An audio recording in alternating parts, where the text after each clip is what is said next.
Okay, so the first thing you're going to want to do is take off this bolt right here.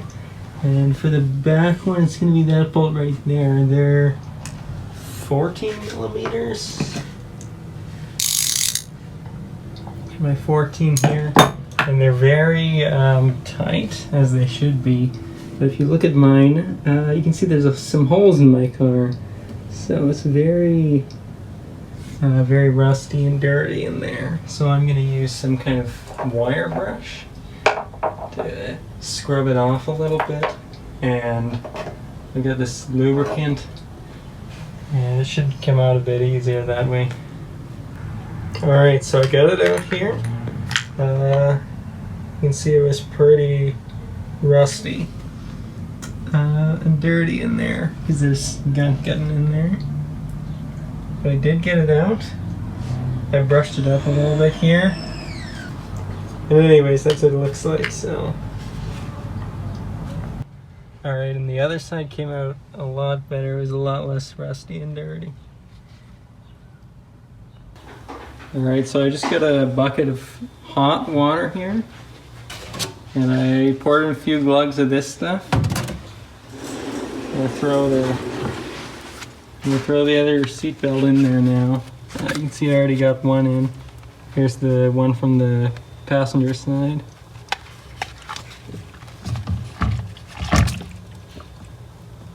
And I'm just gonna let that soak for a while now. Alright, so I pulled them out of the solution here. They look very clean now. And I was just pulling the belts out, zoop, just to get all the water out of here. And here's what came out. I got we got 2 pennies I found in this one. This one's from 1982, it says. So, I guess it's been here since the car was new. Somebody dropped it in here.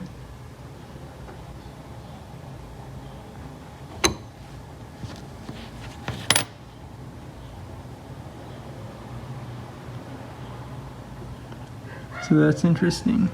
Here's 1957.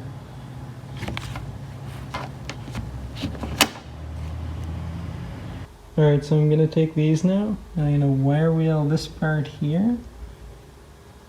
It'll focus. It's quite rusty still. I'm going to try to wire wheel the rust off, and then I'm going to hit it with this rust paint here. And we'll see how it looks afterwards. Alright, so here's what it looks like after the wire wheel. There we go. And I also did the threads on the bolts here. This one was a bit rustier. I don't know how well you can see it. There's the other one. So now I'm going to hit it with the rust paint. Alrighty, so I got them painted with the rust paint here. You can see I just basically masked off this part here. And then painted the part that was rusty. There's a bit down here, but I just left that stuff.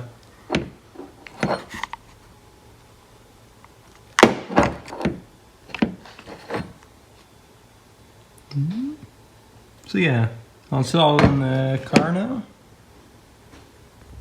Alright, so I got these ones torqued down. It's not going anywhere. Now I'm just going to do the front seat ones. It looks like there's a bolt here, some kind of screw up in there, and then behind this there should be a little bolt, I think, if I pull this off. Alright, so I got this one, and where is it? This guy also pulled out. So they were here and there and up in a little hole here. And I realized there's obviously also going to be one down here. So I'm going to pull that one out, and then the whole thing should be out. Alright, so here's the driver's side seatbelt assembly. There's just one bolt here. You have to pop the little cover off and then go underneath it to do that one. And there was one here, down by your feet. And there was this bolt here, which is attached to the plastic thing. So I'll pull it out. And there's one little screw in this hole here. But yeah, that's all there was to it. And there's a little safety check you can do with the seatbelt to make sure it's actually working. And it'll actually lock in the case of an accident. So with the rear seatbelts, this check was really easy because they have a simple locking mechanism. So you can just pull on it out to about where it would sit. And you can see here, this is the thing where it plug into. And then you pull it back a little bit, and then I'm just going to yank on it, and you can see it locks. It's not coming out. You're not going to fly into the windshield. So that's good. I can test the back one here, and there's a bit of a different mechanism on the front, and I'll show you why. So I'm here on the passenger side, and you can see there's a little thing here. And so when the door closes here, it actually pushes this into this position. And what this does is when you pull on the seatbelt and you click it in place and the door is shut, then this is a bit looser. It leaves it a bit loose.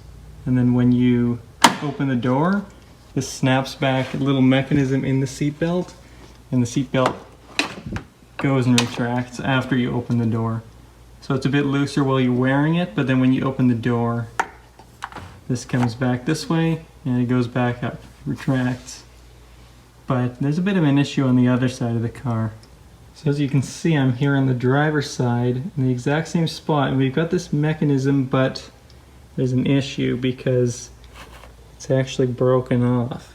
And so this concerned me a little bit. I thought, maybe when I get in an accident, it's not going to lock the seatbelt. And you can see actually where it comes through the other side. Let me get the light in there. So you can see how it works on this side. So I'm going to push on this thing here, and it just has a little spring there. Can you see it? And it pulls this mechanism that way when the door shuts. And it's not working on the driver's side because the space is broken. Basically no chance to get that piece unless you 3D print it, because they've been out of production for 40 years. So here I'm back at the seatbelt, and on this side you can see what that mechanism actually interacts with. It kind of slots into this little hole here, and it'll just pull this back. And as you can see, or maybe you can't see, I need to get the light in there. There we go, you can see a bit better now. I'm going to pull this little switch this way, and if you look in there you can see, there you go. So this kind of tightens up against the roller in there. Let's see if we can see it. Yeah, and that's what causes the seatbelt to kind of be a bit looser when you have this pushed in this position. But actually, this mechanism on this side has nothing to do with the locking mechanism, which is actually on this side. You can see the teeth here, and this is what causes it to lock when you're in an accident, but not lock normally. So this is a bit more high-tech than the rear seats. And I'll show you how we can check that this is actually working even when this is in this position or in this position. Either way, it's still going to lock because this is not connected to this. Okay, so the test is I'm going to hold it at 15 degrees upright, just like this. And then I'm going to pull in the seat belt, and it's going to come out just fine. And now I'm going to hold it at 45 degrees now, and pull it, and it locks. That's exactly what I want. So this means when I get in an accident, and there's some kind of force pulling the seat belt this way, it's going to lock. But if it's just upright, it shouldn't lock, which is correct.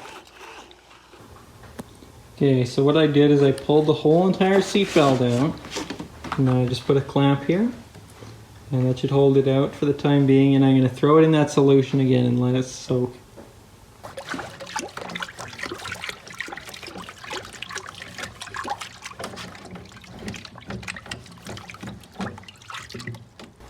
Alright, so I've got it cleaned up now. I had it soak, and then you saw I washed it, scrubbed it up.